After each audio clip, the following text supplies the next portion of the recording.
No ar, Faixa Livre, rádio jornalismo de verdade, a informação de primeira qualidade, a interpretação e os comentários das notícias, entrevistas, o contraditório.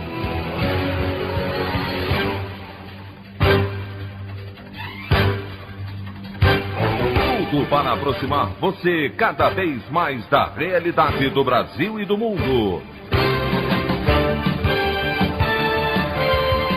Apresentação: Anderson Gomes. Ex-diretor do Ministério da Saúde, Roberto Dias, nega à CPI da pandemia ter cobrado $1 de propina por vacina Covaxin. Diz que encontro com Luiz Paulo Dominguete em restaurante aconteceu ao acaso, que sua demissão se deu por fato esdrúxulo e inexistente e recebe voz de prisão do presidente da CPI, Omar Aziz, por perjúrio. Presidente do Haiti, Jovenel Moïse, é morto em atentado à residência oficial do país, que deixa também primeira-dama gravemente ferida. Premier Claude Joseph declara estado de sítio no Haiti. Mundo chega a 4 milhões de mortes pela pandemia de Covid-19. Essas e outras notícias na edição desta quinta-feira, 8 de julho do ano de 2021, do programa Faixa Livre.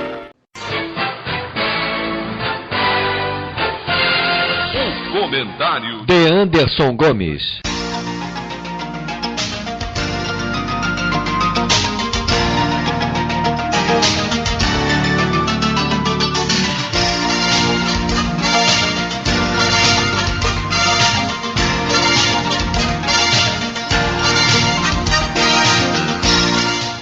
Bom dia, ouvintes. O ex-diretor do Ministério da Saúde, o senhor Roberto Dias, esteve ontem prestando depoimento à CPI da pandemia e negou toda aquela história de que teria cobrado $1 de propina na compra de cada uma das doses das vacinas Covaxin, conforme denunciou o policial Luiz Paulo Dominguete. Aliás, até mesmo o encontro entre os dois em um restaurante de Brasília no mês de fevereiro teria se dado de maneira incidental, sem qualquer planejamento, enquanto ele tomava um chopp com um amigo. Quem teria levado o policial ao encontro dele seria o coronel Marcelo Blanco, que também atuou no Ministério da Saúde. Dias ressaltou que foi demitido do cargo por um, abre aspas, fato esdrúxulo inexistente, e que sua saída interessava ao deputado Luiz Miranda, que denunciou o episódio. Esse novo show de mentiras que se deu na comissão resultou em um pedido de prisão do ex-diretor do Ministério da Saúde por perjúrio, ou seja, mentir sob juramento, em ordem do presidente da CPI, Omar Aziz. Apesar do apelo dos demais senadores, lembrando que todos os que passaram por ali como depoentes faltaram com a verdade, Aziz manteve a ordem e Roberto Dias deixou a sala detido. Resta saber se esse gesto do senador vai favorecer a retórica do governo de que há perseguição política na CPI. Independente desse caso, de toda essa história, parece que dá para se tirar uma conclusão. Há dois grupos mafiosos disputando o controle do Ministério da Saúde. Um deles é liderado pelo deputado Ricardo Barros desde a gestão do ex-presidente Michel Temer, quando foi ministro, e tem como um dos auxiliares o próprio Roberto Dias, indicado pelo ex-deputado Abelardo Lupion, do Democratas do Paraná, como o próprio ex-diretor admitiu à comissão do Senado. A outra facção seria composta justamente pelos militares, liderados pelo senhor Elcio Franco, ex-secretário executivo do Ministério, Dominguete, esse tal reverendo Hamilton Gomes de Paula, que negociava imunizantes representando a Secretaria Nacional de Assuntos Humanitários, uma entidade privada, além de outras figuras do mesmo quilate. Enfim, de toda forma, fica claro que os interesses públicos em relação ao Ministério da Saúde estão em disputa por máfias, uma que já existia e outra levada por Jair Bolsonaro. É isso que as instituições precisam investigar e punir. A grande questão é se há interesse em se desmontar esse tipo de organização criminosa atuando dentro do Estado brasileiro. Quem mais está ganhando com tudo isso? Por Por falar em máfia, eu quero aproveitar para fazer a leitura da coluna do jornalista Bernardo Melo Franco, publicada ontem no jornal O Globo, onde ele fala a respeito de um esquema vantajoso e espúrio, do qual a família do presidente da República se alimenta há anos. O título do texto é "Bolsonaro transformou rachadinha em negócio de família". Os Bolsonaro transformaram a atividade parlamentar num negócio de família. Pai e filhos penduraram dezenas de assessores fantasmas em seus gabinetes. A turma fingia que trabalhava e repassava a maior parte dos salários ao clã. O Ministério Público já havia comprovado os desvios no escritório de Flávio Bolsonaro, denunciado por organização criminosa, peculato e lavagem de dinheiro. Agora uma nova gravação situa o presidente no topo do esquema. Andréa Siqueira Vale passou 2 décadas como funcionária de Jair Bolsonaro na Câmara. Em áudio revelado pelo UOL, ela admite que participava da rachadinha. Ficava com 10% do salário e devolvia o resto ao então deputado. A fisiculturista é irmã de Ana Cristina Siqueira Vale, segunda mulher do capitão e mãe do jovem lobista Jair Renan. Durante o casamento, ela comprou 14 imóveis, parte deles em dinheiro vivo. A ex-cunhada conta que Bolsonaro comandava a arrecadação clandestina e chegou a demitir um de seus irmãos. O rapaz também recebia sem trabalhar, mas não devolvia a quantia combinada. Foi um tempão assim até que o Jair pegou e falou: "Chega, pode tirar ele porque ele nunca me devolve o dinheiro certo", diz Andréa. A gravação ainda acrescenta um novo personagem à trama, o coronel Guilherme Hudson, colega do presidente na Academia Militar. Segundo a fisiculturista, ele era um dublê do ex-PM Fabrício Queiroz. Levava os fantasmas ao caixa eletrônico e recolhia as contribuições em espécie. Essa não é a primeira vez que Bolsonaro aparece como beneficiário da rachadinha. O MP já havia descoberto que Queiroz depositou R$89 mil na conta da primeira-dama. O procurador Augusto Aras não quis investigar o caso e o Supremo decidiu arquivá-lo nesta semana. A inconfidência da ex-cunhada também deve empacar na justiça, já que o presidente não pode ser processado por crimes anteriores ao mandato, mas tem potencial para danificar ainda mais a imagem do mito, que passou a ser chamado de corrupto nos atos pró-impeachment. Eleito com discurso moralista, Bolsonaro ensinou aos filhos uma das fórmulas mais rasteiras de embolsar dinheiro público. O escândalo das vacinas sugere que ele só demorou a se envolver em rolos maiores por falta de oportunidade. A opinião do Faixa Livre. Bandeirantes, 1360. Estamos apresentando Faixa Livre. Voltamos a apresentar Faixa Livre. Estamos de volta, ouvintes, com o início da edição de hoje do programa Faixa Livre, que tem na sua produção a jornalista Celeste Sintra, auxiliada pela também jornalista Natália Moraes, tendo no comando do áudio o Francisco. Meu bom dia a todos. E meu bom dia também a você, que pode aqui participar nos enviando mensagens eletrônicas para o endereço ouvinte@programafaixalivre.com.br ou ainda registrando suas participações diretamente nas nossas redes sociais. No Facebook, nossa página é o Programa Faixa Livre. No Twitter e no Instagram, para deixar o seu recado, basta seguir os perfis @PGMFaixaLivre. Lembrando que as participações por telefone estão inviabilizadas, pois durante o período da pandemia do novo coronavírus, nosso programa está sendo gravado no dia anterior à sua veiculação. Pedimos desculpas aos nossos ouvintes que costumam interagir conosco desta forma, mas foi a maneira encontrada pela equipe do Faixa Livre para mantê-los informados sobre o que acontece no país e no mundo com essa nossa visão crítica e, ao mesmo tempo, preservando a saúde dos profissionais que levam o programa ao ar. O Faixa Livre pode ser acompanhado também pelo nosso aplicativo para celulares com sistema operacional Android. O nome do aplicativo é Programa Faixa Livre. Os ouvintes também têm acesso à transmissão pelo nosso site, o www.programafaixalivre.com.br, ou pela página da Associação de Engenheiros da Petrobras, a AEPET, uma das nossas entidades patrocinadoras, no www.aepet.org.br.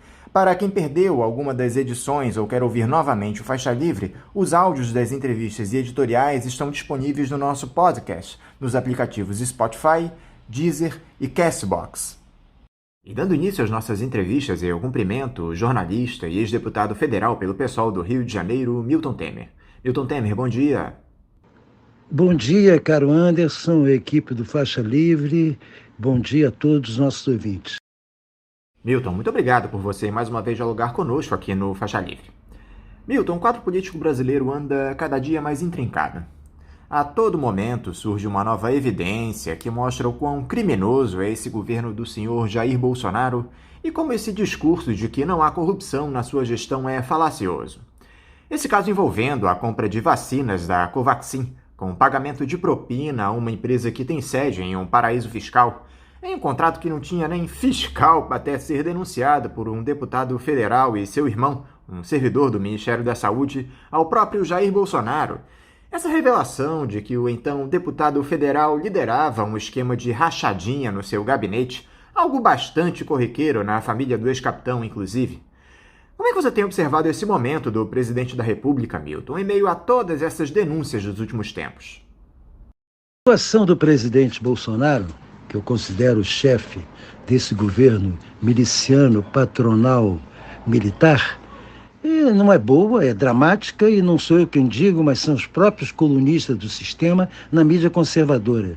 Pelo menos numa parte dessa mídia conservadora que está interessada na sua derrocada, mas sem mexer na essência do regime.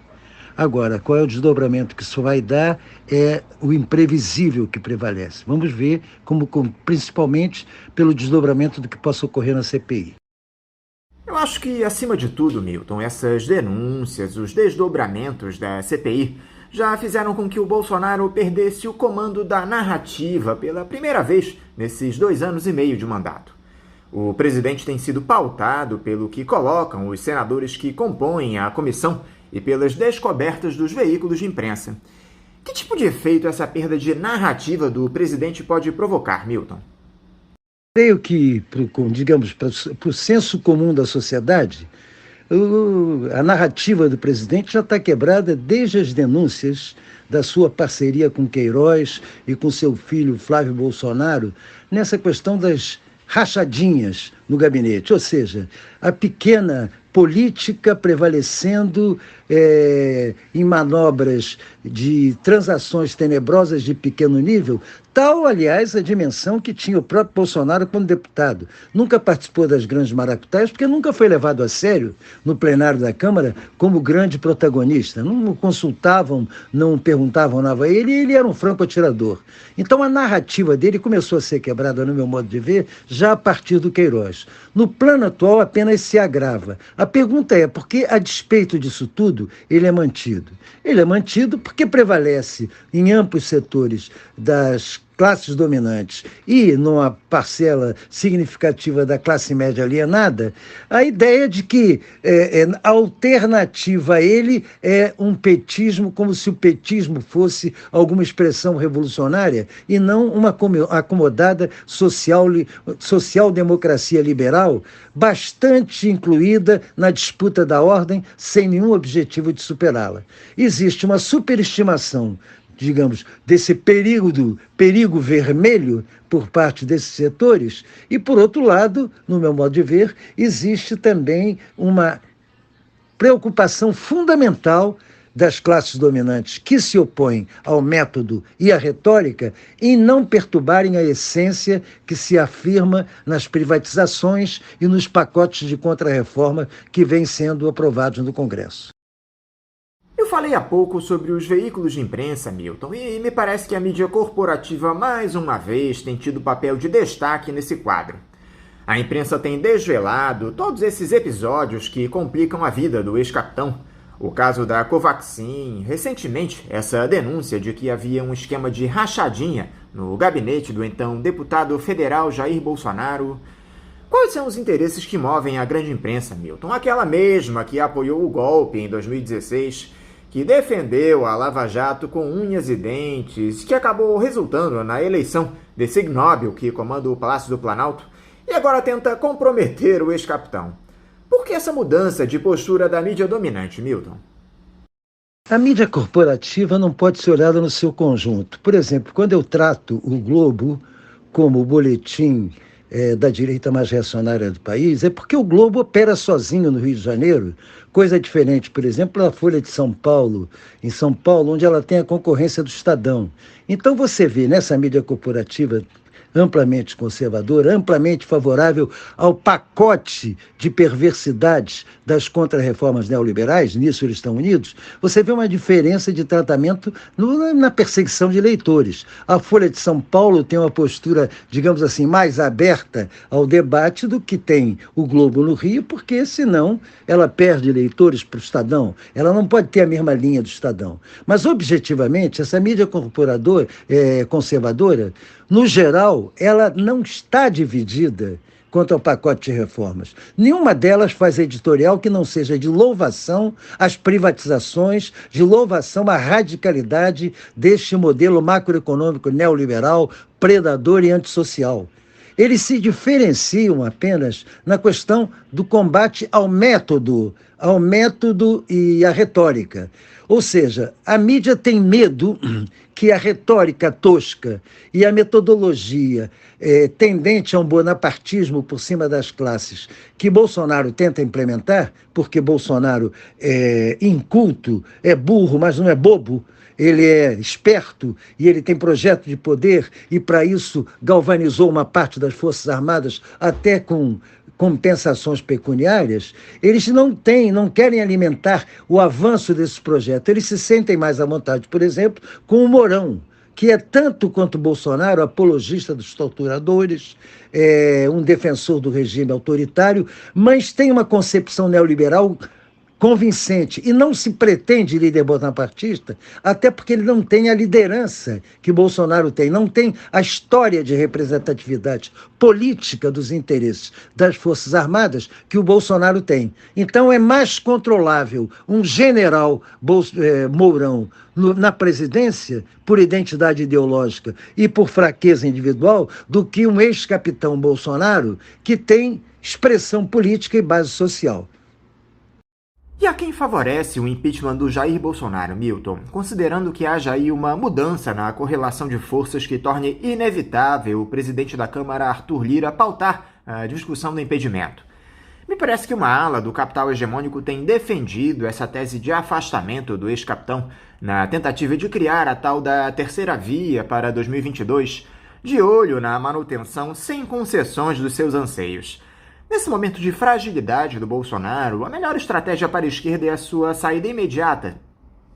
O impeachment de Bolsonaro, exclusivamente, ele tem um efeito de fato político e desestabilizador que pode emular as mobilizações das manifestações para um combate superior, um combate ao regime em si, ao entendimento de que não adianta trabalhar só com a casca se você não for a essência do processo. Então isso serve exclusivamente para isso. Mas se nos limitarmos a isso, estaremos cometendo o mesmo erro que foi cometido na transição pelo alto ao final do regime ditatorial, em que os protagonistas da fase anterior condenada passaram a ser os protagonistas da fase de transição, julgando a esquerda para escanteio. Ou seja, quando se derrota Lula na campanha de 89 para colocar Collor, o que se obteve foi uma piora no caráter neoliberal do regime em relação ao que era o regime ditatorial, sem obrigatoriamente serem eliminados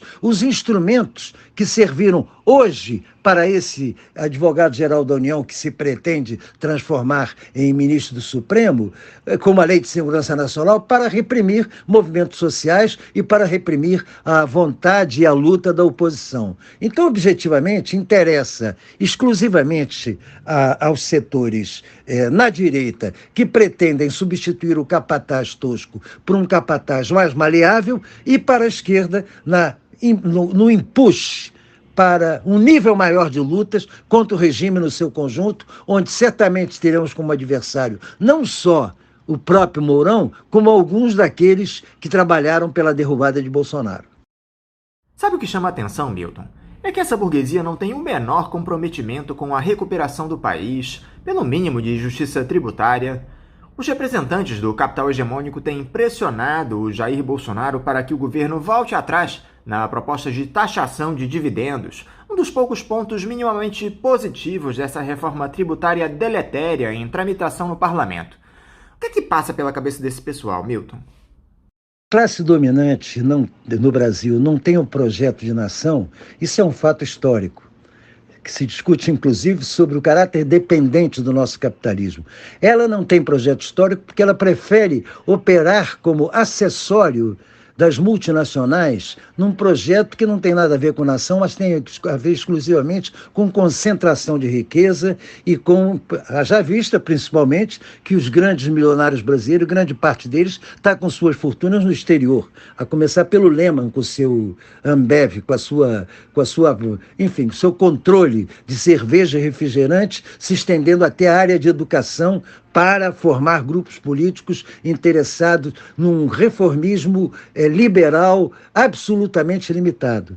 Então, essa classe dominante não tem projeto nacional. A burguesia não é nacional. Ela é uma burguesia absolutamente dependente, subalterna, que inclusive aceitou, sem nenhuma resistência, a desindustrialização do país a partir, por incrível que pareça, do nível em que terminamos a chamada ditadura militar, onde tínhamos uma economia classificada entre a sétima economia do mundo, e hoje estamos reduzidos à 12ª, com a parte industrial na proporcionalidade do PIB muito inferior à que tinha naquela época. Ou seja, estamos com a economia financiarizada, desindustrializada, dependendo exclusivamente de exportação de commodities que voltam para o Brasil com valor agregado, manufaturado no exterior do ferro que exportamos, da soja que exportamos, enfim, de todo, não só os minerais e vegetais, mas fundamentalmente nos transformamos de novo numa grande fazenda próxima daquilo que éramos na velha República. E os militares, Milton? Com essa fragilização do Jair Bolsonaro, você crê que as Forças Armadas vão garantir o mandato do presidente? Me parece que há uma divisão, pelo menos no campo da retórica, entre os oficiais das Forças Armadas. Aumentam as chances de um golpe caso ele não seja reeleito no ano que vem, com toda essa ameaça que o ex-capitão faz em torno do voto impresso? A questão militar, para mim, hoje é uma das questões mais importantes a serem discutidas no campo democrático e progressista e na esquerda combativa. Porque, evidentemente, vamos ter claro o seguinte, as Forças Armadas em si são um instrumento de classe dominante na garantia da ordem burguesa. Por quê? Porque elas são formadas desde os seus primeiros passos nas escolas preparatórias até nos cursos superiores das escolas superiores de guerra e companhia bela, na ideia de qual a melhor e mais eficaz forma de manter a hierarquia e a disciplina das Forças Armadas para a ordem vigente. Essa ordem vigente é a ordem do grande capital. Então, de uma forma geral, as Forças Armadas são, em si, conservadoras e reacionárias. Existem raios em céu azul em momentos específicos da história. Por exemplo, as Forças Armadas brasileiras que saem da Segunda Guerra Mundial, elas saem com uma forte consciência antinazista por conta do enfrentamento que fizeram com as tropas hitleristas na Itália. Então, houve um momento ali em 1945 em que um setor de esquerda muito importante se afirmou, um setor nacionalista se projetou, inclusive que teve muito a ver com a formação, a fundação da Petrobras, a estatal do petróleo, com a ideia de o petróleo é nosso, uma das lutas principais do clube militar. Hoje, o que ocorre? perdida a grande oportunidade que tivemos no fim do governo Fernando Henrique Cardoso, que teve um tratamento, dizemos assim, desqualificador das Forças Armadas, não por conceitos democratizantes e civilizatórios, mas sim por conceito de subalternidade da segurança nacional aos interesses do Departamento de Estado americano e das Forças Armadas americanas, cuidando da segurança continental. A isso se submeteu a nossa política militar naquela época. As Forças Armadas terminaram o governo Fernando Henrique Cardoso com um ambiente muito propício a um avanço da questão democrática. Se isso tivesse sido feito pelo governo Lula, que não. O governo Lula terminou por favorecer o retorno de toda a consciência reacionária ao transformar as Forças Armadas em tropa de intervenção no Haiti, recuperando aquilo que foi feito ao tempo em que Juracy Magalhães dizia que o que é bom para os Estados Unidos é bom para o Brasil, intervindo contra o governo Balaguer na República Dominicana, de caráter progressista, lá nos anos 60, nós fizemos no Haiti com o governo Lula.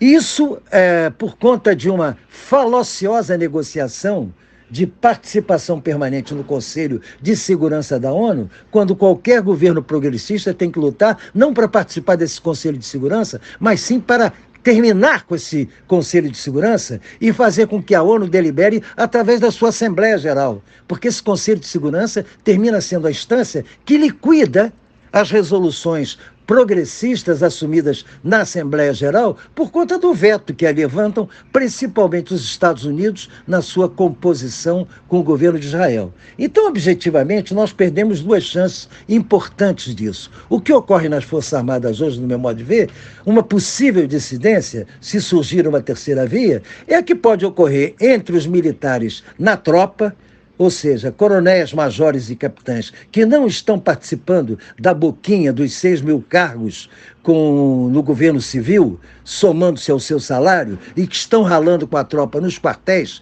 tanto aqui nos setores periféricos dos centros urbanos, como nas fronteiras longínquas, esse segmento pode começar a se incomodar claramente com a forma como vem sendo emporcalhada a imagem das Forças Armadas, na medida em que vê seus generais 4 estrelas envolvidas nessas corrupções que se manifestam principalmente a partir dessas tenebrosas transações no Ministério da Saúde.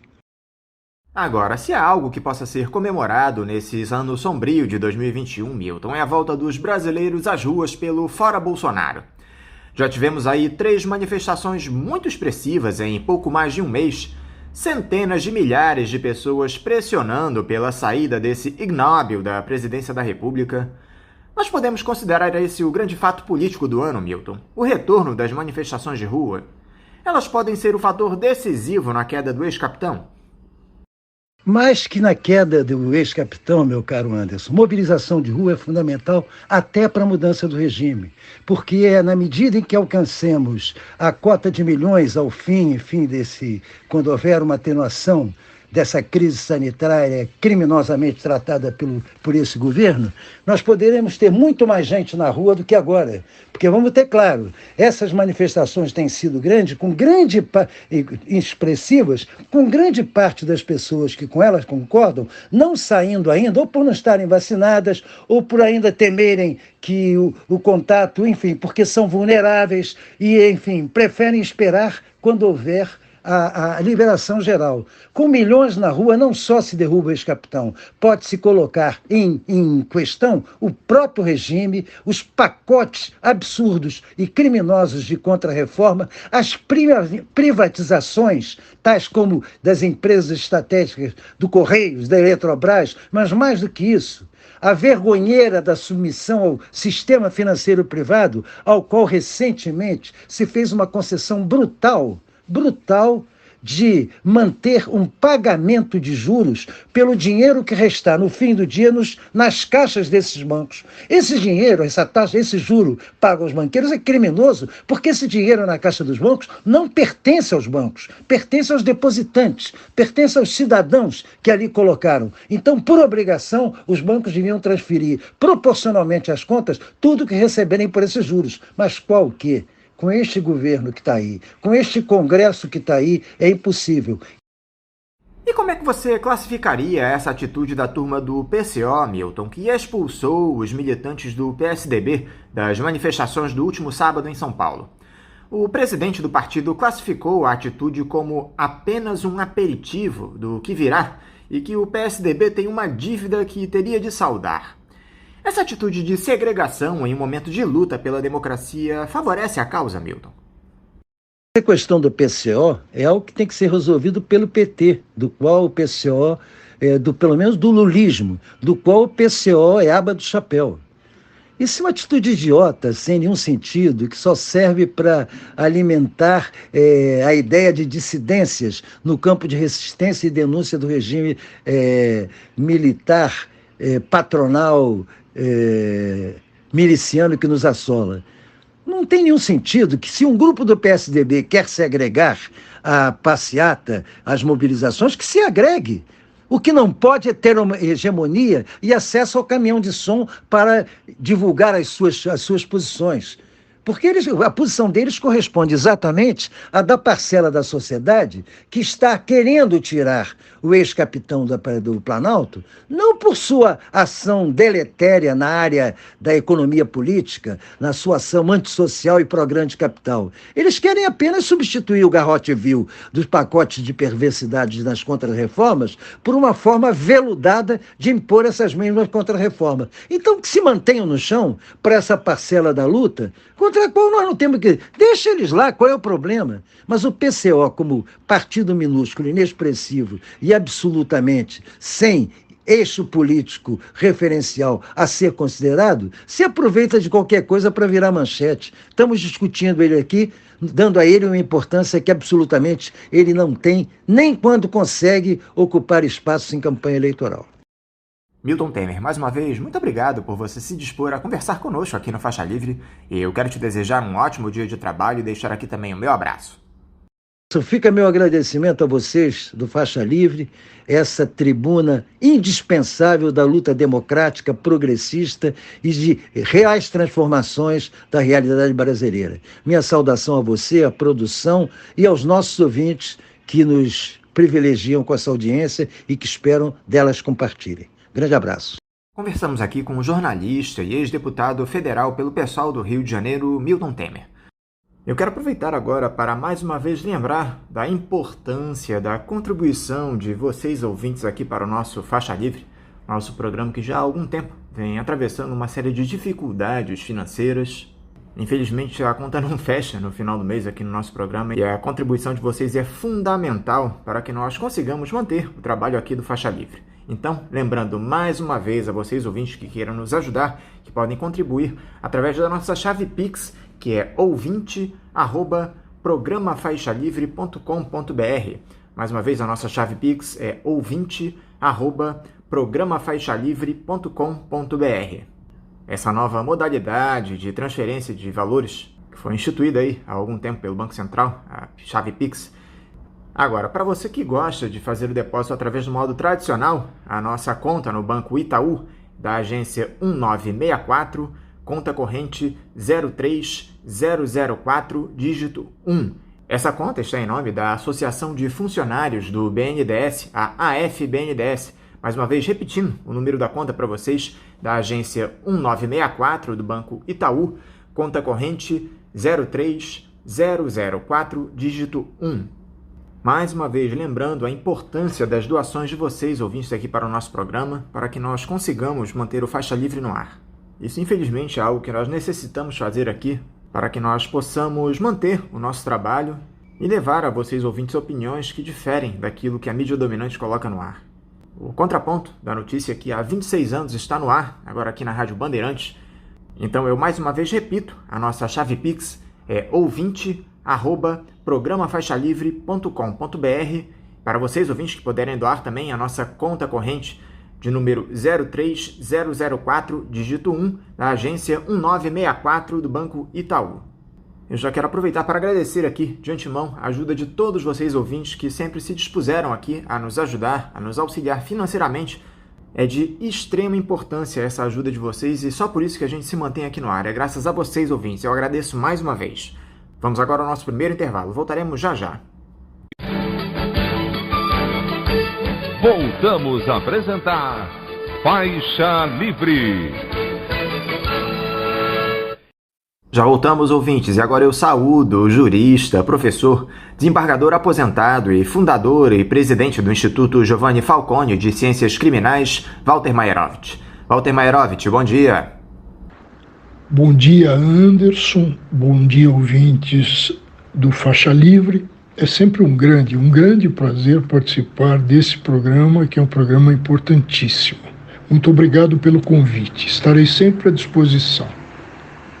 Maierovitch, muito obrigado por você dialogar conosco aqui no Faixa Livre. Maierovitch, o presidente Jair Bolsonaro tem perdido força de maneira muito evidente nos últimos tempos, e não só politicamente, com todas essas denúncias que têm se dado contra o governo, mas também no campo jurídico.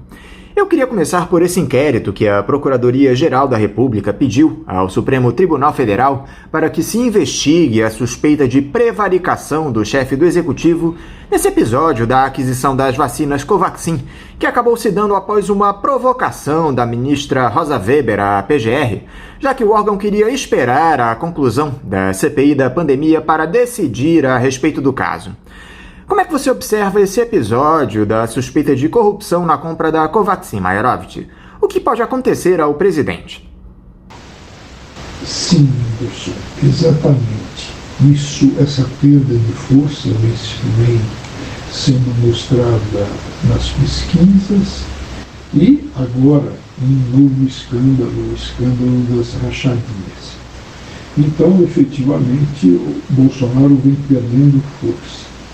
Mas a gente verifica que ele perde força, mas de repente, o time, aspas, adversário, que tinha a faca e o queijo na mão, faz gol contra. Eu me refiro à CPI. A CPI, com a palavra dos irmãos, a respeito desse escândalo, dos irmãos Miranda, né? O que acontece? Tão logo terminam os depoimentos, três senadores amadores, em busca, evidentemente, de holofotes, levam uma notícia de crime de prevaricação para o Supremo, e isso vai para a mão da Rosa Weber, ministra. Vejam a precipitação. Com essa notícia crimes, o que acontece? A Rosa Weber indevidamente pressiona o Ministério Público pela Procuradoria-Geral, e a Procuradoria resolve pela instauração de um inquérito contra ou para verificações a respeito de Bolsonaro.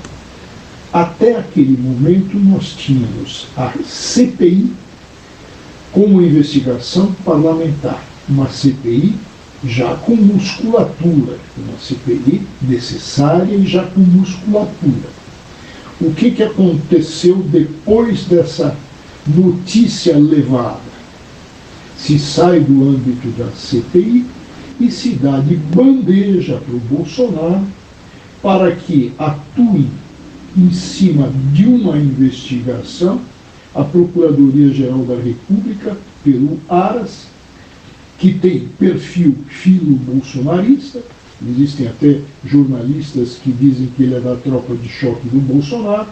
Bom, dão para, aspas, o inimigo. E mais, o que acontece? O Bolsonaro controla a Polícia Federal, que vai também tocar um inquérito.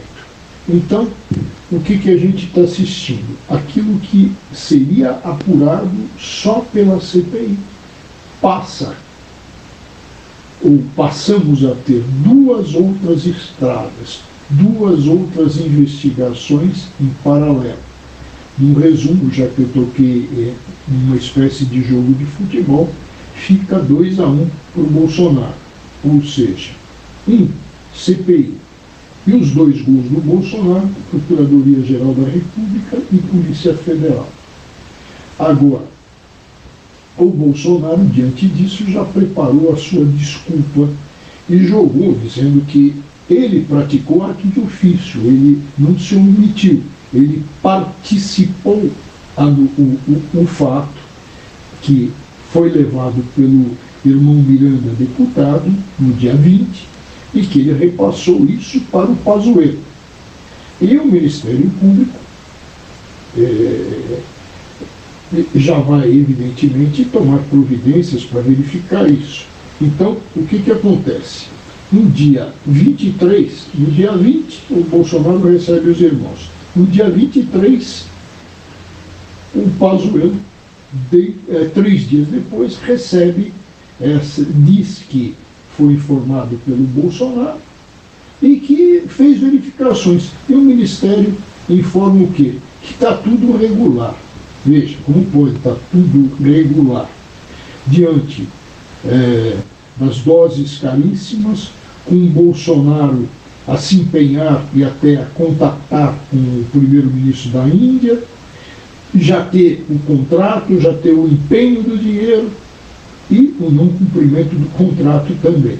Então, é uma situação muito estranha, mas o Bolsonaro já se movimentou, criou uma versão para evitar o crime de prevaricação, a tipificação.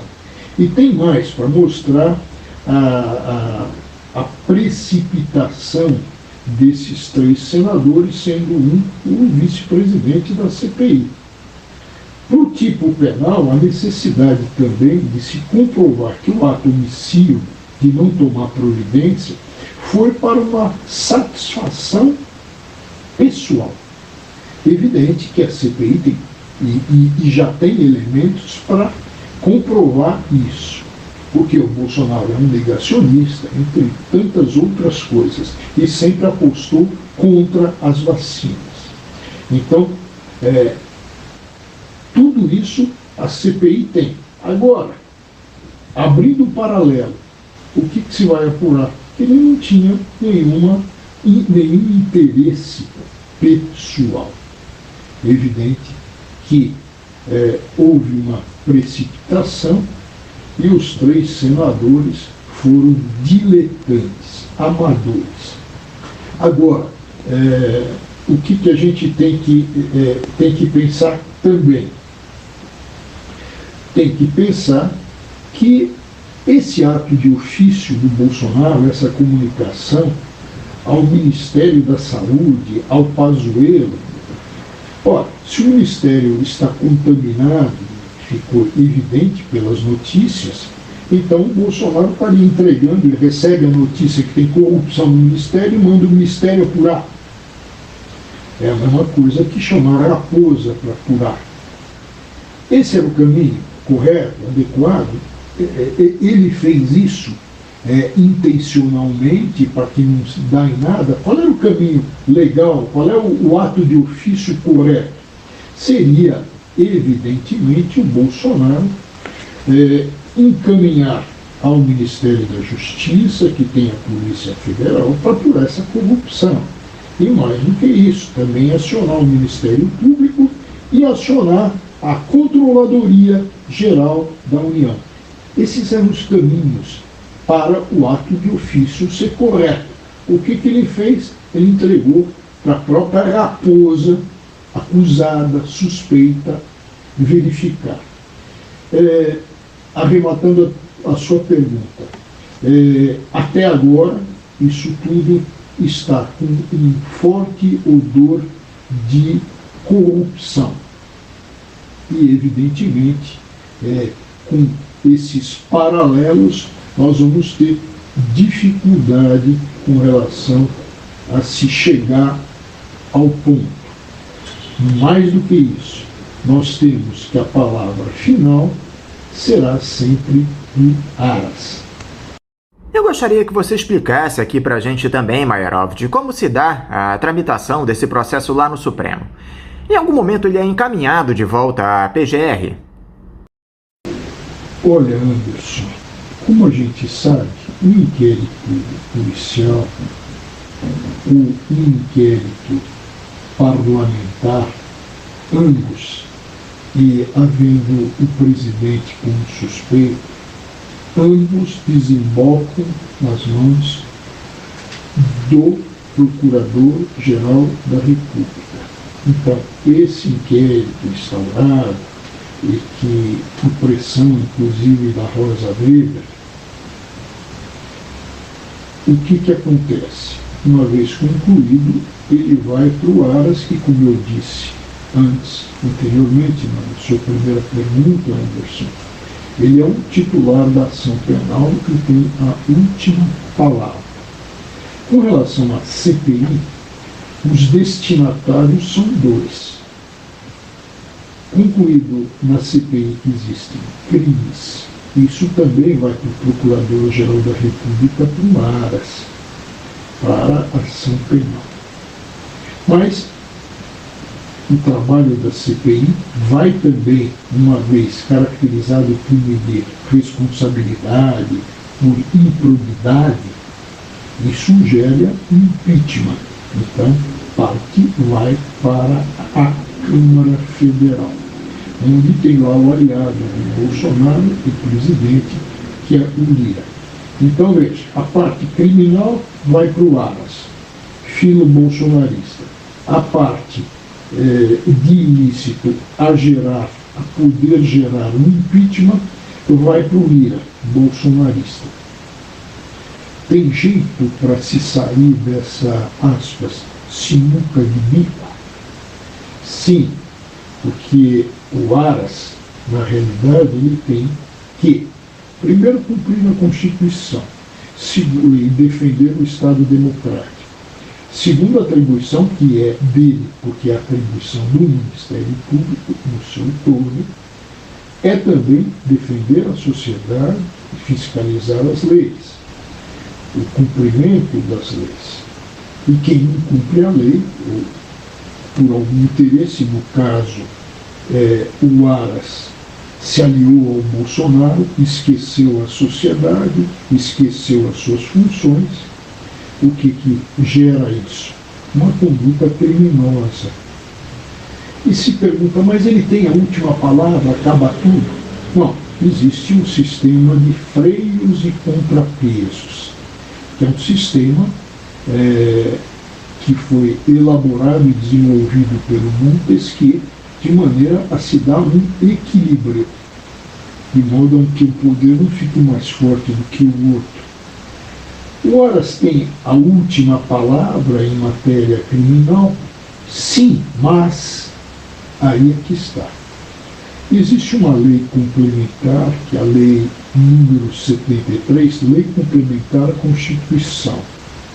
Anderson, isso é bom ficar claro, que é de 93, que estabelece que o Conselho Superior do Ministério Público, que é o órgão máximo do Ministério Público, composto por 10 membros, dentre eles o Aras, e nesse Conselho o Aras é minoria, só tem o Aras e mais um, quer dizer, tem 8 que não se afinam com o Aras. O que acontece? Esse Conselho Superior do Ministério Público poderá designar um subprocurador para processar criminalmente o Aras. O sistema assim prevê, dentro do quê? Da regra de pesos e contrapesos. Então a palavra final é do Aras? Sim, mas ele pode cometer crimes diante de uma atuação parcial, suspeita, diante de prevaricação. Então, nós temos essa possibilidade do Conselho Superior do Ministério Público de designar um subprocurador para denunciar criminalmente o Aras. Agora, parece que já há outras frentes de investigação no Tribunal de Contas da União a respeito desse caso, não é isso, Mairovich? Esse inquérito corre de maneira independente em relação àquele que tramita no Supremo? Pode haver o compartilhamento de provas, por exemplo? Sim, existe, como você lembra, uma apuração com relação a esse caso dessa vacina indiana, quer pelo superfaturamento, quer com relação à corrupção, quer com relação ao contrato, existe uma fiscalização pelo Tribunal de Contas da União. O Tribunal de Contas da União é uma ordem de auxílio, de apoio ao poder legislativo. Existe uma apuração e, como existe um interesse público, existe também a possibilidade de compartilhamento de provas. Além disso, Maierovitch, o ministro do Supremo, Alexandre de Moraes, arquivou, a pedido da PGR, aquele inquérito relativo aos atos antidemocráticos que se deram no início do ano passado. A grande questão é que ele abriu um outro inquérito, esse ainda mais robusto, que trata da existência de uma organização criminosa digital que produz fake news, incluindo nesse escopo toda a turma que apoia o Jair Bolsonaro. Foi uma resposta do magistrado para o Augusto Aras, Maierovitch. Como é que você interpretou esse movimento do Alexandre de Moraes? Anderson, eu tenho colocado, e até a gente já conversou sobre isso, que o Supremo Tribunal Federal deixou de ser um tribunal eminentemente técnico para se transformar num tribunal político. E, muitas vezes, se vê até politicagem. É muito comum a gente ver no noticiário dos jornais o ministro Gilmar Mendes jantando com o presidente, aquele jogo que fizeram com relação à notícia de crime, de corrupção a respeito do TOEFL, onde tudo isso foi para o arquivo. Então, o Supremo tem se mostrado, até, veja, vamos excluir o mérito, até decisões políticas, no sentido de proliferação de decisões monocráticas, sem encaminhamento ao plenário. O Supremo se transformou em um tribunal político. Agora, voltando à questão e à sua pergunta sobre esse inquérito. O que aconteceu? A Procuradoria-Geral da República, que é dirigida pelo Aras, que é chefiada pelo Aras, propôs o arquivamento desse inquérito contra atos antidemocráticos, que todo mundo assistiu, todo mundo viu, e ninguém tem dúvida que eles ocorreram, com o apoio do Bolsonaro. O procurador isentou os políticos, os parlamentares desse inquérito. Não viu nenhum elemento de participação efetiva deles em crime. E colocou que esse inquérito, já que outros envolvidos não tinham foro privilegiado, que fosse mandado para primeiro grau de jurisdição, para o juízo competente de primeiro grau. Em síntese, virou em nada esse inquérito. O que fez o ministro Alexandre de Moraes, que já foi procurador, já foi membro do Ministério Público e atua sempre, desde aquele maluco inquérito judicial, ele se tornou assim uma espécie de um Torquemada de toca. Ele percebeu a manobra existente pela Procuradoria, esse escandaloso ato antidemocrático iria, na realidade, ser pulverizado por outros juízos de primeiro grau, não iria dar em nada. Então, o que ele fez? Ele tomou uma medida inédita a mostrar que o Supremo faz contorcionismos jurídicos políticos. E para manter essa musculatura de Torquemada, o que ele fez? Ele arquivou conforme colocado pelo Procurador-Geral da República com relação a esses políticos. Mas ele viu elementos para serem apurados, viu novas tipificações, como, por exemplo, atuação, patrocínio de blogueiros, atuação do gabinete do ódio, exploração dessa atividade de telemática criminosamente.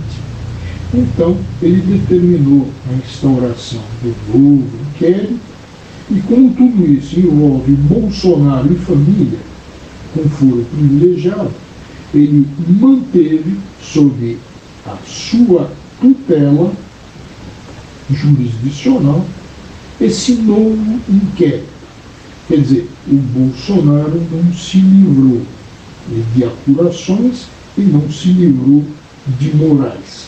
É evidentemente que em tempos bicudos como os que vivemos, isso foi visto como algo que Moraes faz no sentido de não tomar, vamos usar uma expressão popular, um passa-moleque. Mas, evidentemente, que um juiz assim não pode agir.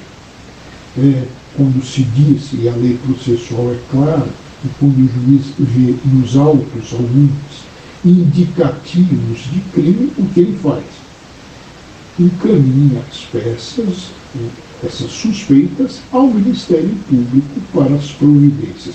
E o que ele fez? Não encaminhou para o Ministério Público. Ele mesmo determinou a instauração da apuração do inquérito. Anderson, qualquer um pode dizer, mas ele ia mandar para o próprio Ministério Público, que está jogando de mão a Procuradoria, evidentemente, com aras. Sim, por isso ele fez esse contorcionismo jurídico-político. Já muita gente vai ser contratada pelo Circo de Soleil, dados esses contorcionismos.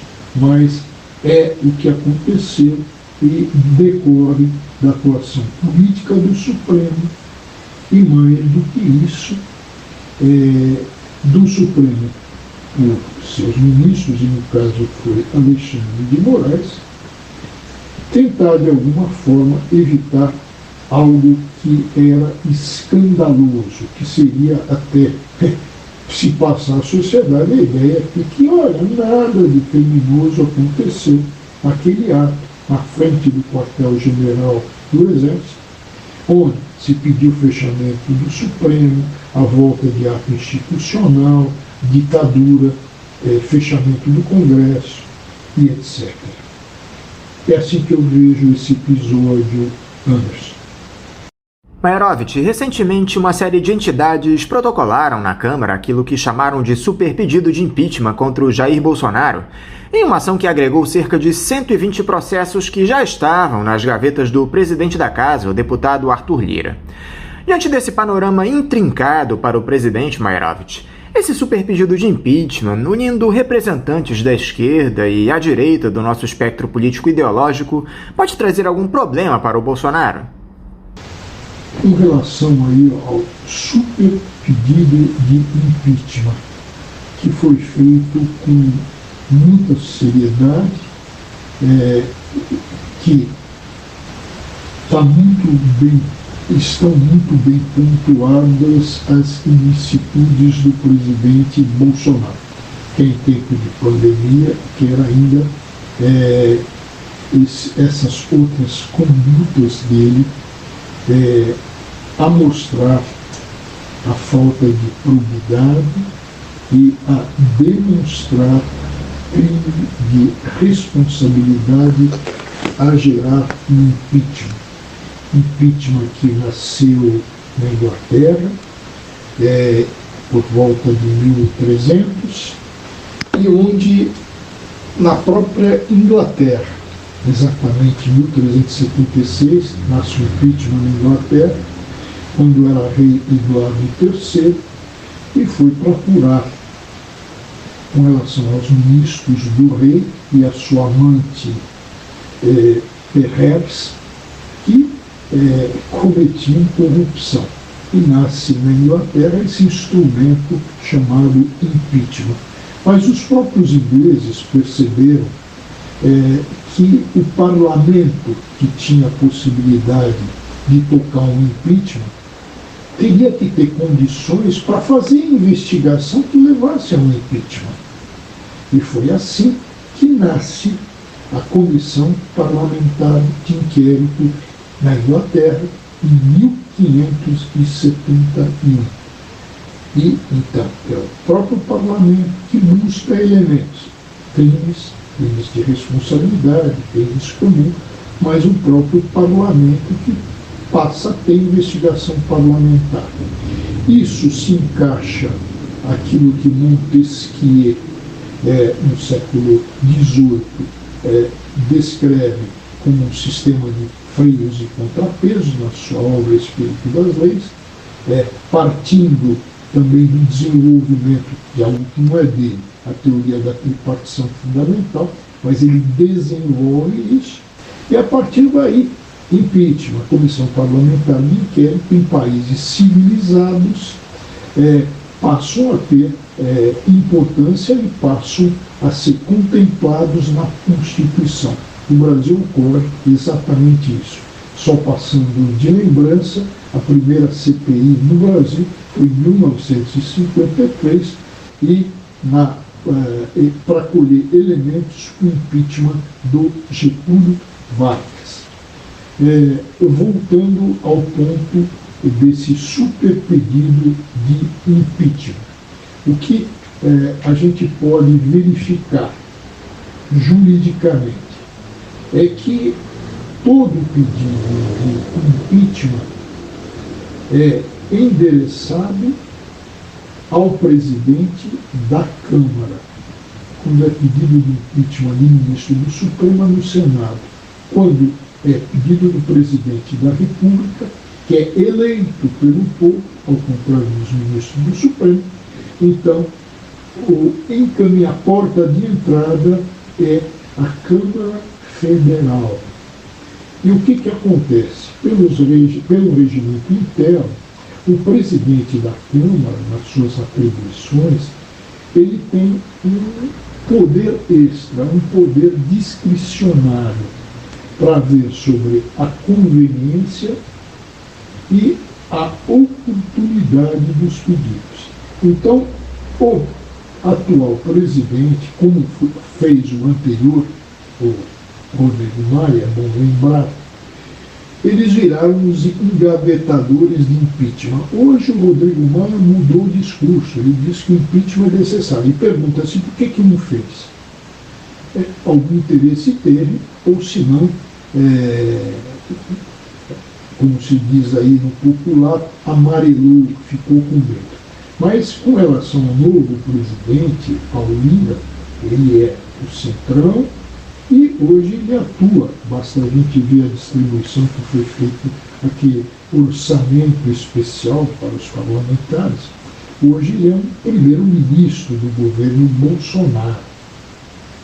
Então ele engaveta, como já disse que vai engavetar, ele vai esperar até a CPI, disse ele, esse último pedido de impeachment que está sendo chamado de super pedido de impeachment, dada a quantidade de órgãos que participaram e órgãos sérios a pedir um impeachment. Então, o que a gente pode tirar disso? Então, fica na mão do presidente da Câmara esse poder discricionário e ele vai engavetando. Na realidade, esse poder discricionário é um poder de conveniência e oportunidade, mas não é um poder arbitrário. E, no caso Lira, se tornou um poder arbitrário. Por quê? Porque são gritantes os elementos a caracterizar crime de responsabilidade, a caracterizar que nós temos um presidente improbo. Não há probidade na sua administração, fora o fato de se tratar de uma pessoa absolutamente desequilibrada para a função. O que eu quero dizer com tudo isso é que aquilo que se estabelece como poder discricionário, ora, virou, na realidade, um poder arbitrário. E o poder arbitrário não está no regimento interno. Nenhum representante do povo, nenhum deputado, na realidade, pode aceitar um presidente, o seu presidente, que atua por delegação dos deputados, a transformar um poder de presidente discricionário em arbitrário. E é isso que está ocorrendo. Agora, para se reverter esse quadro, precisa, no próprio parlamento, da vontade política. Agora, como ter vontade política se a maioria é do centrão, se a maioria controla e se a maioria é controlada pelo presidente? Mas o que existe, Anderson, juridicamente, diante desse quadro, é que um poder discricionário passou a ser usado como poder arbitrário. E isso é ilegítimo, é ilegal e é criminoso. Eu falei lá atrás, Maierovitch, sobre o Augusto Aras, a PGR, mas algo que envolve diretamente o atual Procurador-Geral, que deve ser reconduzido ao cargo, é essa indicação do Presidente da República, do Advogado-Geral da União e ex-ministro da Justiça André Mendonça para a vaga que será deixada pelo ministro Marco Aurélio Mello no Supremo no próximo dia 12. O presidente ainda não formalizou, mas já avisou aos seus pares que essa será a sua decisão. O problema é que o Aras também vislumbrava essa indicação ao STF. Como é que fica essa situação, Maierovitch? O Aras vai engolir numa boa a indicação do terrivelmente evangélico André Mendonça à Corte Suprema?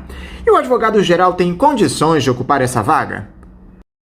Anderson, veja, o presidente Bolsonaro, todo mundo sabe, se comprometeu com o ministro Fux de só revelar e só fazer indicação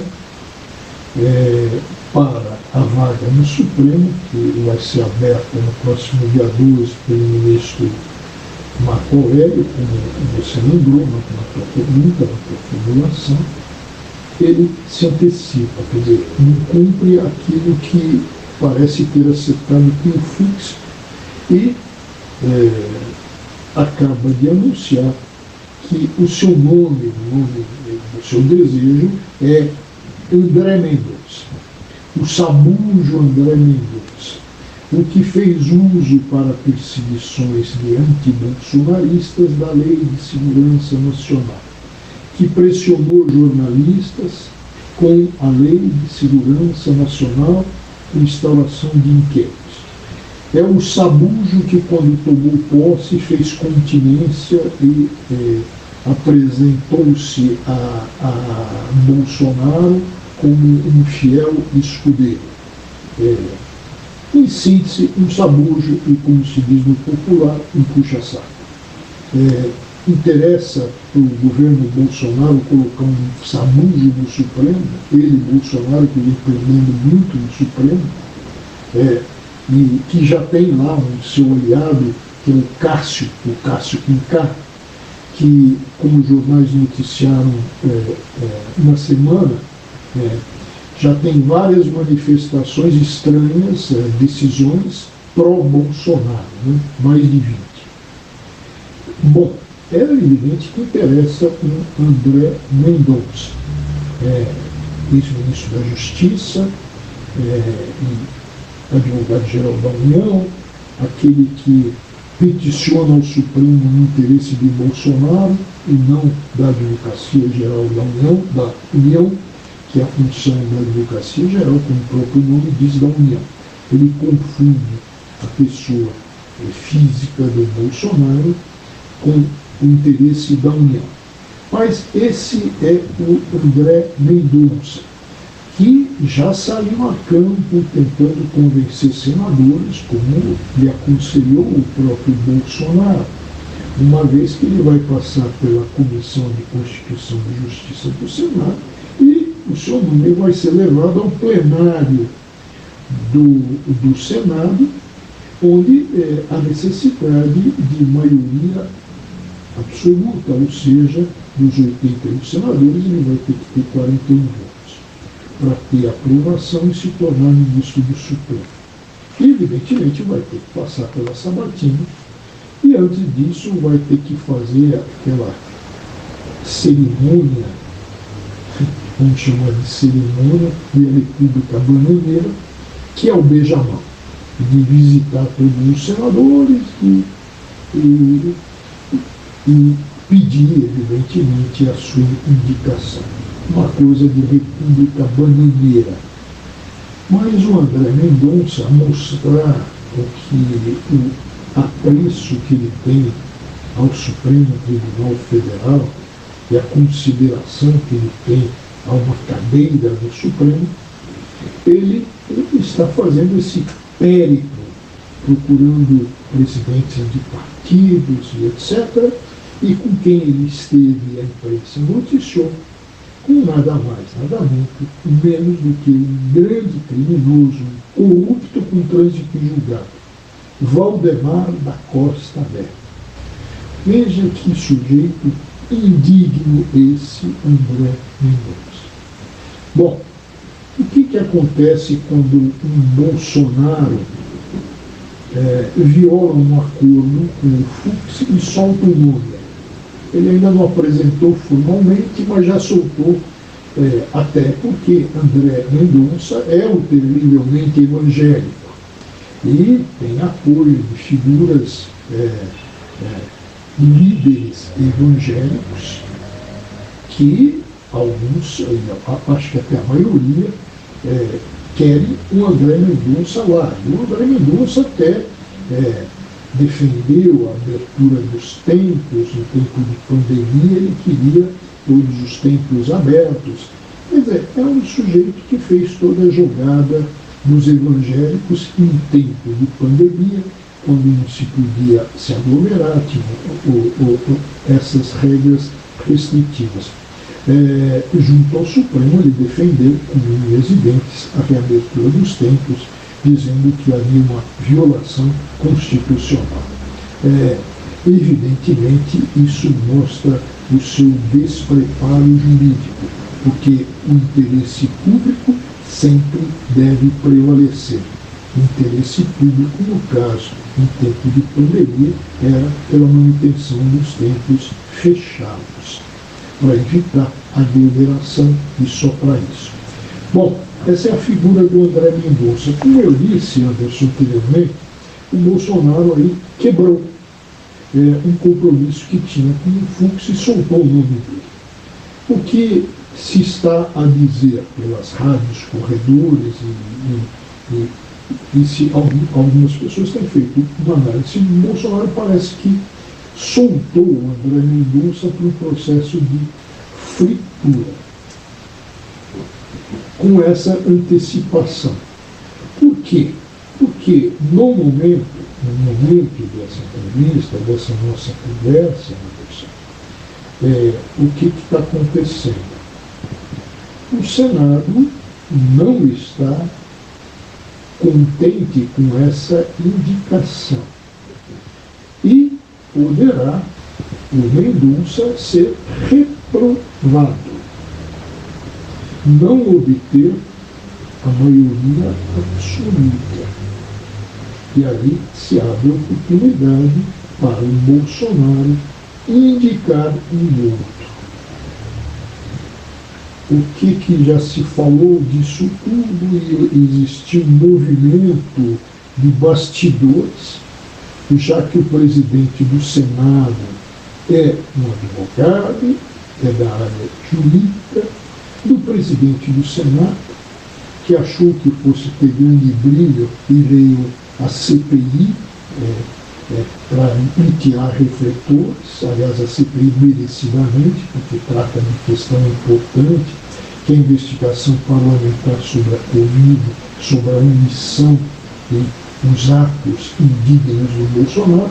Bom, o presidente do Senado, que tinha a pretensão de ser presidente da República e se impor como presidente do Senado, parece que isso ele não conseguiu. Então se acenou a ele uma cadeira de ministro do Supremo Tribunal Federal. O interesse de muitos senadores, porque aí abriria a presidência do Senado. Se cogitou isso. Como também se fala, e o Bolsonaro não descartou, em vários momentos, anunciar agora, o nome de Augusto Aras. E, como ponto assim, de força dele, embora não seja evangélico e nem terrivelmente evangélico, portanto, ele tem apoio evangélico, porque ele atuou várias vezes em interesse de evangélicos que foram atendidos, inclusive com relação ao templo, abertura de templos. Então, o que nós temos? O Augusto Aras, que como, aspas, fiel escudeiro, ele tem força. Mas o Augusto Aras, a gente tem que pensar em duas coisas. Na recondução do Augusto Aras, então se ele não for para o Supremo, ele vai ser reconduzido à Procuradoria-Geral da República. Mas aí também ele vai passar por uma sabatina no Senado. E no esquema, o Augusto Aras já teria alguém para colocar que no lugar dele, para ser indicada, para fazer tudo o que o Bolsonaro mandar, seria, é o que consta, a procuradora Lindora, ou Lindora, que é o braço direito do Aras. Então o Aras, se for Supremo, tem a Lindora para a Procuradoria.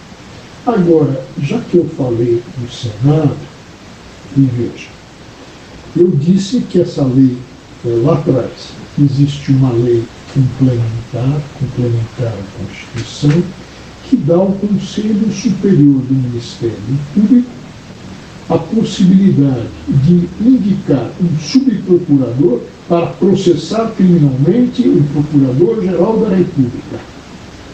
Esse é um caminho para se tirar o Aras, se processar criminalmente. Mas existe um outro caminho, que está no próprio Senado, que a Constituição prevê. A Constituição prevê a possibilidade de se dar cartão vermelho, vamos chamar assim, ao Aras, no curso do seu mandato. E para isso, o Senado tem que fazer essa determinação da exoneração, mas tem que ter maioria absoluta para tirar o procurador e acabar ou extinguir o mandato do Procurador-Geral da República, que é o Augusto Aras no momento. Então, existe toda essa situação, desde a vaga aberta pelo ministro Marco Aurélio, essa é a vaga que chegou aos 75 anos, aposentadoria compulsória, mas existe todo esse quadro e todas essas especulações, Anderson. Para finalizar, Maierovitch, você vê nesse momento alguma possibilidade de o Jair Bolsonaro atentar contra a democracia, caso haja o recrudescimento do cenário contra ele, ou na hipótese de ele não se sair vencedor nas eleições do ano que vem? Ele tem ameaçado seguidas vezes, especialmente se referindo à necessidade de termos o voto impresso no país. Em resposta a essa última pergunta sua, registrando que foi um grande prazer mais uma vez ter sido convidado a poder conversar no Faixa Livre, que eu gosto muito, estou sempre à disposição, eu iniciaria essa resposta final lembrando que o Bolsonaro é um ignorante, é um despreparado, mas é também um pretensioso. E que quer de todo jeito se agarrar ao poder e, evidentemente, tenta preparar um golpe. E a sua principal bandeira, uma imitação ao ex-presidente dos Estados Unidos, é de fraude eleitoral e, para que isso não ocorra, nessa sua colocação, a necessidade do voto impresso, que precisa passar pelo Congresso e hoje já se fala que não vai passar. Não vou falar sobre o voto impresso, até porque o que coloca em risco o sigilo do eleitor, porque demandaria um programa inteiro. Mas, então, ele quer usar isso para tirar a legitimação do futuro eleito, que certamente não vai ser ele, até as pesquisas estão mostrando isso, e a sua rejeição aumentando dia a dia. Ainda mais agora a mostrar que as raspadinhas também ele estava no meio. Esse golpismo do Bolsonaro, além dessa bandeira do voto impresso, ele tenta costurar, até já falou, o nosso exército. Ele quer, na realidade, envolver as Forças Armadas no golpe, e que as Forças Armadas teriam intervenção por entender não legítima a eleição. Isso tudo pela falta do tal do voto impresso. Então ele quer envolver as Forças Armadas numa intervenção. Ele também quer o tempo inteiro, quer com promessas agora de casas a policiais militares, e vai estender isso também à Polícia Civil. Ele quer também ter o controle de polícias estaduais, as polícias militares estaduais. Além aí dos motociclistas e caminhoneiros, mas na realidade ele está preparando um clima para um golpe.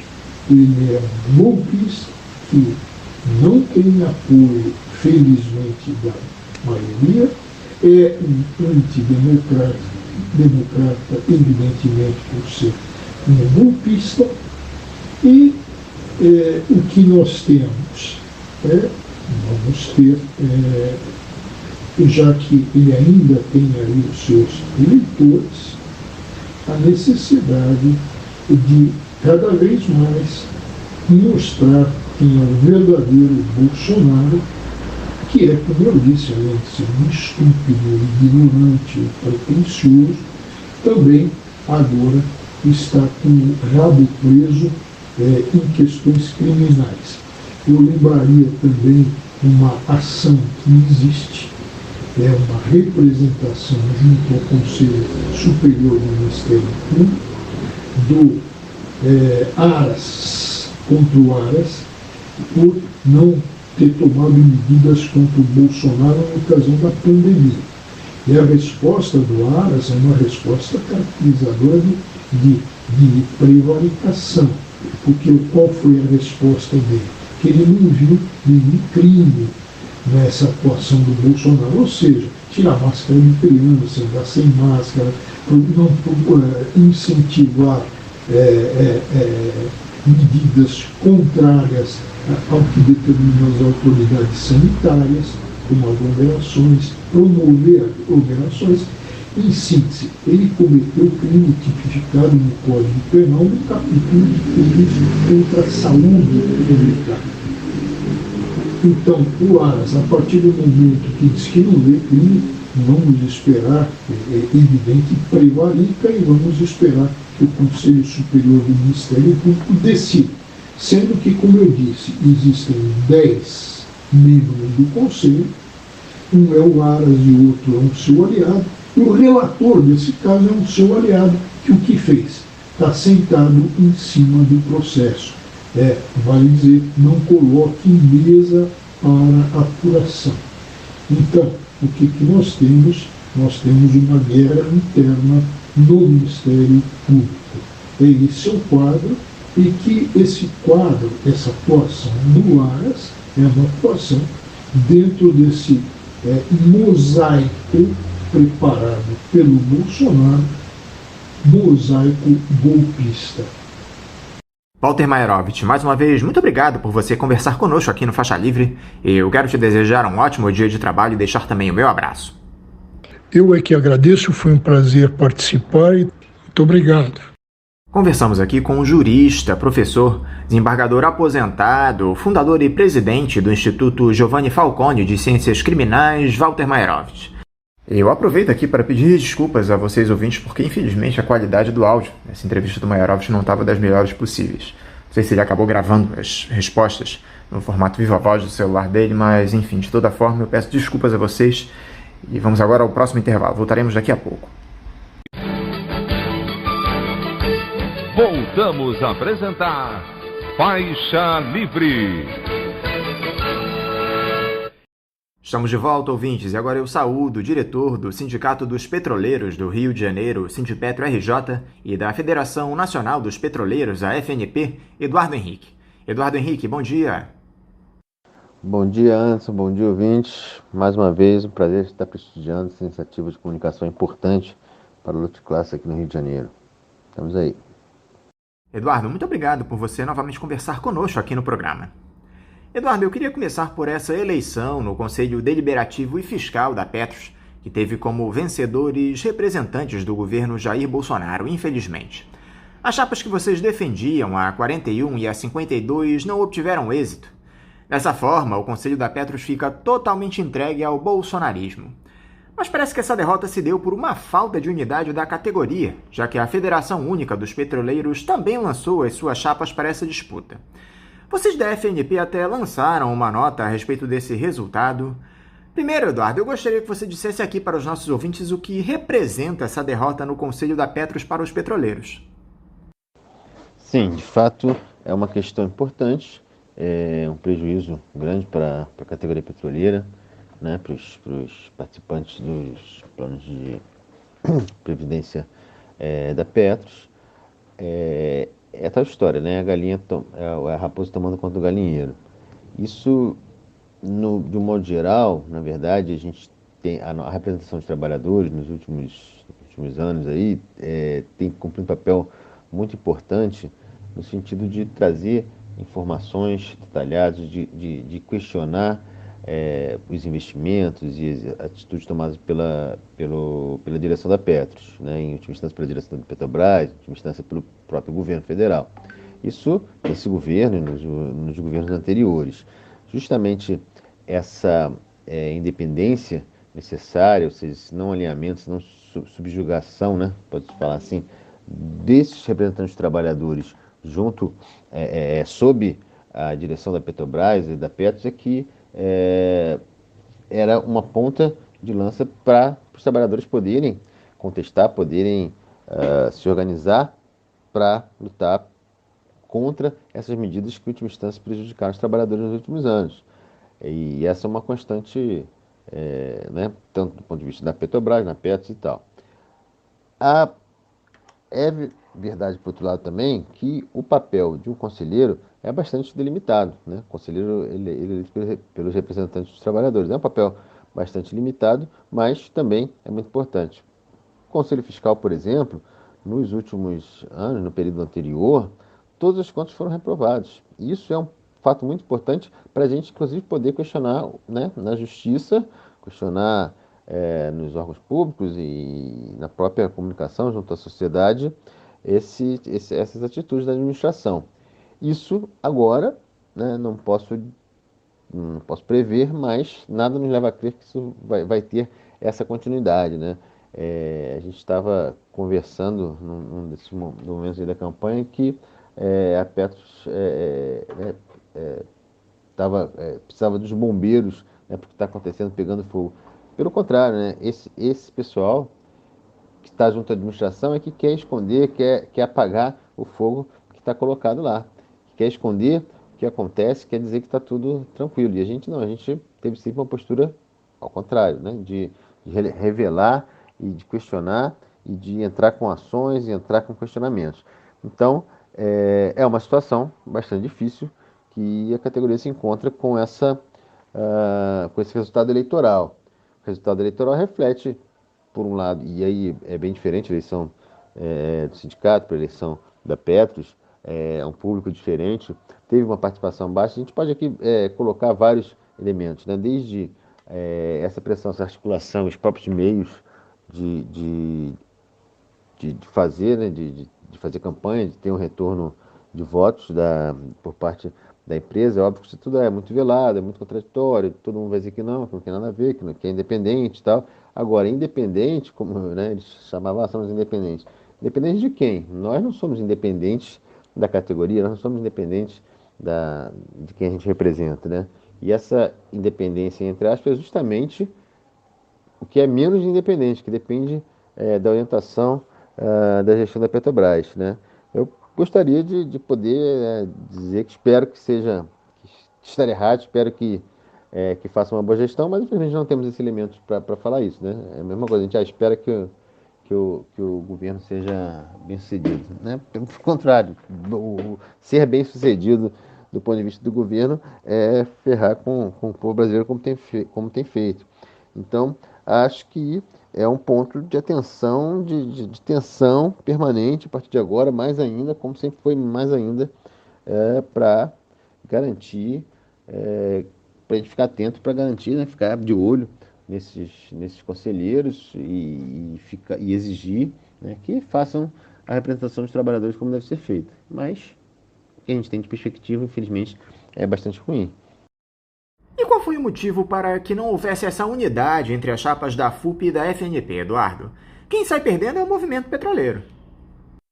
Sem dúvida, o movimento petroleiro, os trabalhadores têm perdido bastante com a falta de unidade em torno às suas bandeiras, bandeiras da defesa dos direitos, da defesa das condições de trabalho e, em última instância, também da defesa da Petros. É bom lembrar que essa unidade, que às vezes parece uma unidade só para eleição, tinha que ser feita, etc.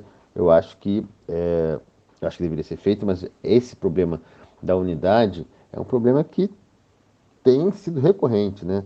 A FUP tem recorrentemente negado a unidade em função de um projeto político da sua direção, né?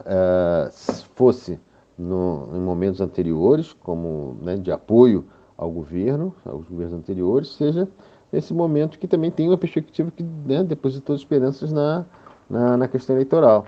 E, por isso, tem se negado permanentemente a unidade na luta.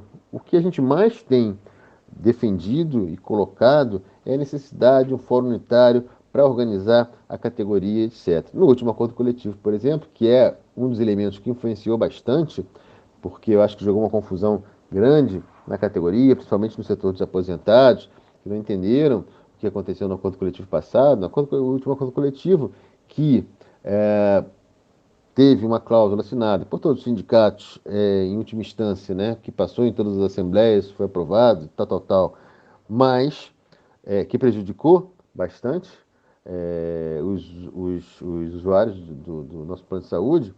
Essa cláusula foi defendida, essa unidade, que a gente fala dessa unidade, essa unidade se deu do outro lado, se deu na unidade dessa gestão atual, junto com a Federação Única dos Petroleiros, para tentar passar por goela abaixo todos os trabalhadores da ativa e aposentados a esse acordo coletivo.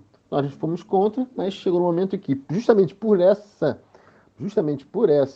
falta de unidade, essa falta de disposição de organizar a luta conjuntamente, não era possível avançar para uma greve para embarrear, para barrar esse ataque da Petrobras, da direção da Petrobras, do governo. E isso significou um prejuízo muito grande e uma confusão muito grande jogada em toda a categoria. Então, após essa campanha, por exemplo, era impossível a gente ter acordo com uma falsa unidade, uma unidade que não pode ser oportunista, que não pode ser eleitoreira na véspera de uma hora para outra, né?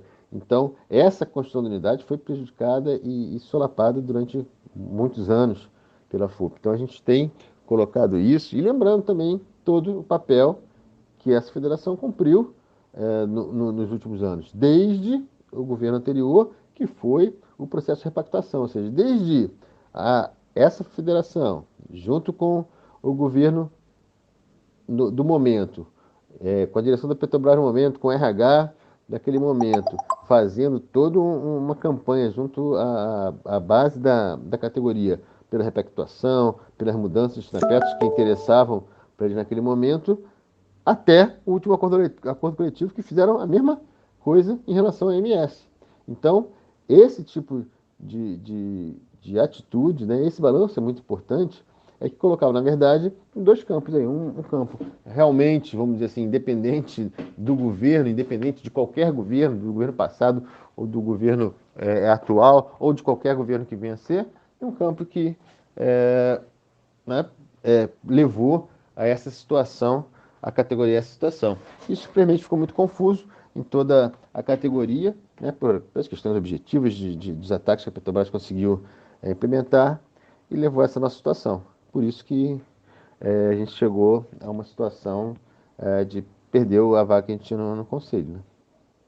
Diante de tudo isso, Eduardo, qual será a iniciativa de vocês para se defenderem dos ataques que estão por vir no Conselho da Petros?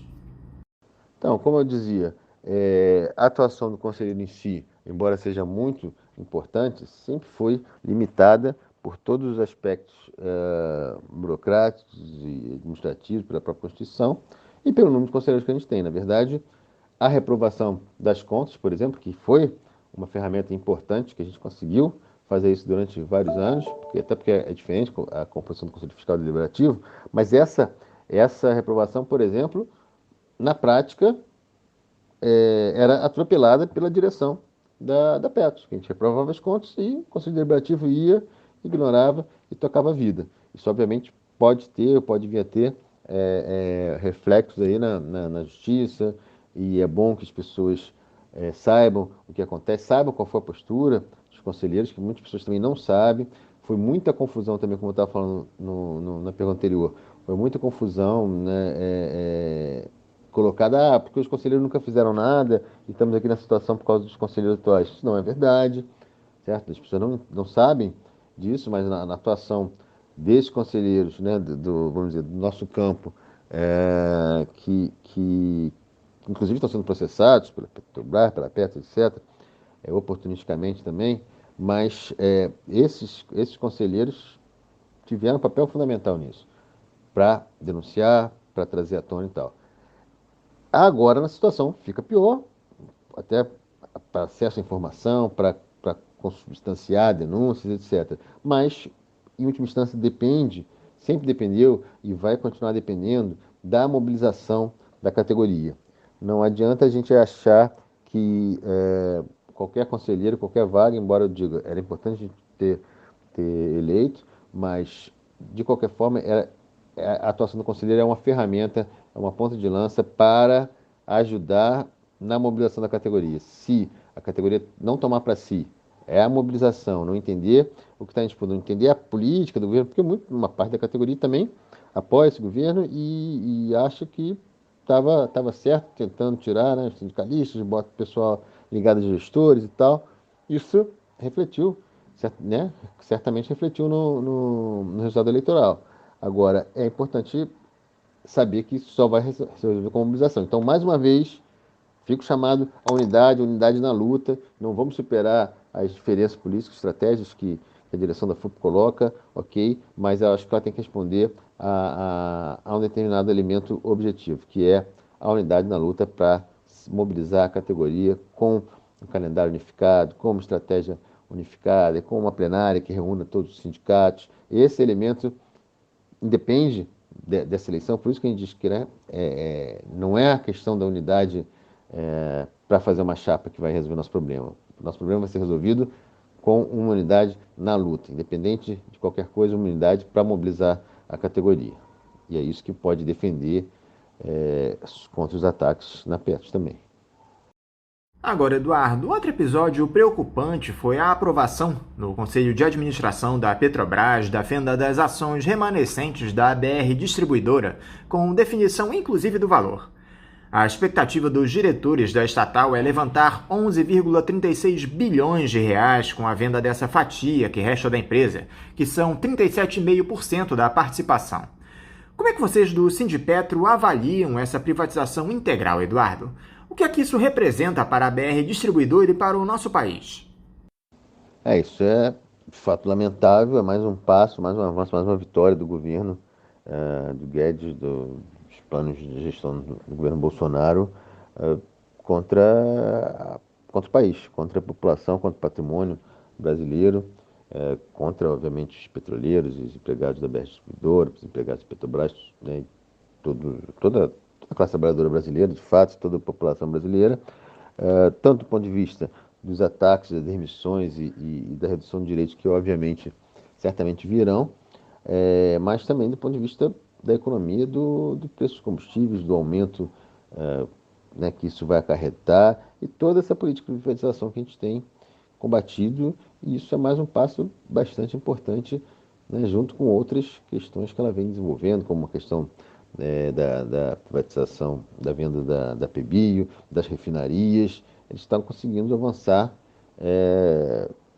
com uma consequência que vai ser paga por gerações e gerações futuras, como é o caso dos Correios e por aí vai. Então, essa é um marco importante, né, que é a retirada total da Petrobras da BR Distribuidora e que significa prejuízo, certamente, para toda a população brasileira. Um sinal dessa política destrutiva do governo federal para a Petrobras, Eduardo, foi esse novo aumento de preço dos derivados de petróleo que aconteceu na última segunda-feira. Gás de cozinha, gasolina e óleo diesel subiram até 6,32%. A gasolina, por exemplo, acumula uma alta de 46% desde janeiro desse ano. Onde é que isso vai parar, Eduardo? Como é que vocês analisam esse quadro? Pois é, né? E ontem anunciou um reajuste do gás canalizado, né? Depois do preço da gasolina, diesel, botijão, agora do gás, também esse aumento do gás em 7%. Explicado, mais uma vez, pelo aumento dos preços internacionais. Essa política do preço de paridade de importação, que a gente tem denunciado, tem colocado como foco aí importante e que a gente verifica agora que não passou de bravata, não passou de fanfarronice a troca do presidente da Petrobras para dizer que ia, né, e também das bravatas, não é bravata, é fake news, é propaganda enganosa mesmo, é propaganda eleitoral do Guedes, dizendo que ia diminuir o preço do gás, etc, etc. Isso aí significa, mais uma vez, privilegiar a iniciativa privada, privilegiar os bancos, as multinacionais, mantendo esse preço, privilegiar os acionistas às custas da população. Não só dos próprios trabalhadores da empresa, mas como é muito sentido por toda a população, né? Isso já tem gerado revolta nos caminhoneiros, nos motoristas de aplicativos, em toda a população, em toda a população, em todo o comércio, todos os setores são duramente atacados e sensíveis a esse fato. Isso significa a continuidade dessa política. A gente acha que não mudou nada, pelo contrário, está a pleno vapor essa política. E a atuação do general Silvio Luna na presidência da companhia, Eduardo, não foi suficiente para frear os anseios desse pessoal que quer entregar a Petrobras? O militar entrou na onda dos ultraliberais? Olha, não sei se entrou, se nunca, ou sempre esteve, porque acho que essa política ultraliberal, de ultradireita, baseada no governo militar, baseada, né, no apoio dos militares, etc., é uma política do governo Bolsonaro desde o início. É um governo que não tem nada de nacionalista. É uma falácia, uma tentativa de fake news também, de tentar passar uma imagem que está defendendo o Brasil, as cores do Brasil, aquela coisa toda, que não tem nada a ver. É totalmente extreguista, bate continência para a bandeira americana e os militares estão batendo junto. Essa é a questão. Então, não vai ser diferente, não foi colocado lá para isso. Sabe, quem acreditou, quem achava que tinha maior diálogo, ou tinha setor nacionalista, que depositar, não tem nada disso, né? Isso aí está demonstrando claramente. Isso que vai seguir, e pelo contrário, é mais uma força, é uma mão de ferro para implementar a política neoliberal. Eu queria encerrar, Eduardo, com uma análise sua para essas belas manifestações que nós temos visto nos últimos dias por todo o país pelo Fora Bolsonaro. Você acha que elas são capazes de mudar o cenário político do nosso país, ainda mais com essas denúncias contra o ex-capitão? Sem dúvida, são manifestações fundamentais e a gente está todo vapor aí apoiando essas mobilizações, obviamente sempre lembrando da necessidade de toda a segurança possível, né? Máscara, álcool gel, distanciamento, etc. Mas é fundamental que o povo mostre nas ruas sua insatisfação. E é uma coisa que vinha sendo acumulada e, obviamente, né, as denúncias da CPI, cada dia é um escândalo diferente, é rachadinha, é propina, é não sei o que vai colocando às claras, né, o que é esse governo, o governo genocida e corrupto, e que, obviamente, entra em contradição, inclusive, com aquelas pessoas que elegeram, apesar de tudo errado aí, né, que ele já demonstrava, que ele elegeram achando que era um governo que não era metido em corrupção, que era um governo que ia fazer alguma coisa de bom. Isso tem mostrado uma inflexão na conjuntura, na sua popularidade, na cabeça das pessoas mesmo, né?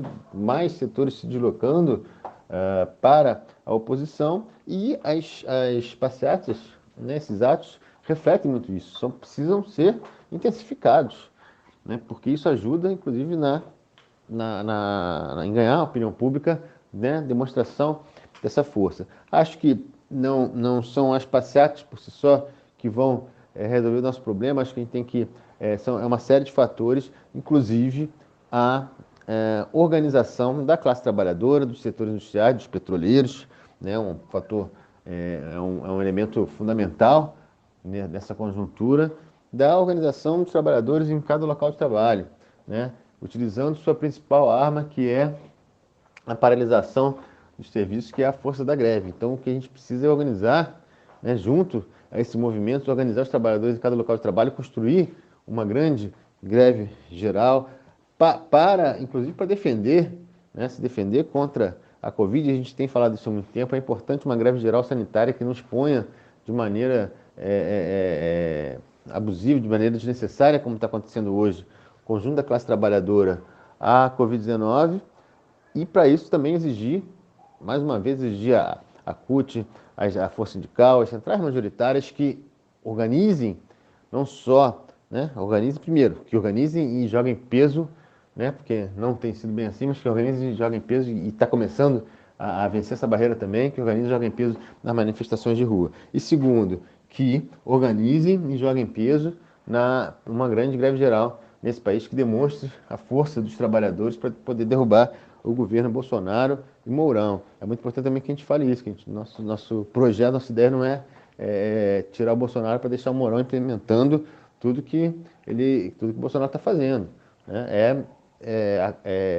Tirar esse governo para poder barrar esses planos, essas privatizações, etc. Então, nesse aspecto, é muito importante todo o calendário de lutas, e também apontando para, mais uma vez, no dia 24 de julho, a gente fazer, né, uma manifestação cada vez maior, como tem sido demonstrado. Muito importante, muitos setores crescendo, né, se somando às passeatas, e acho que isso é fundamental.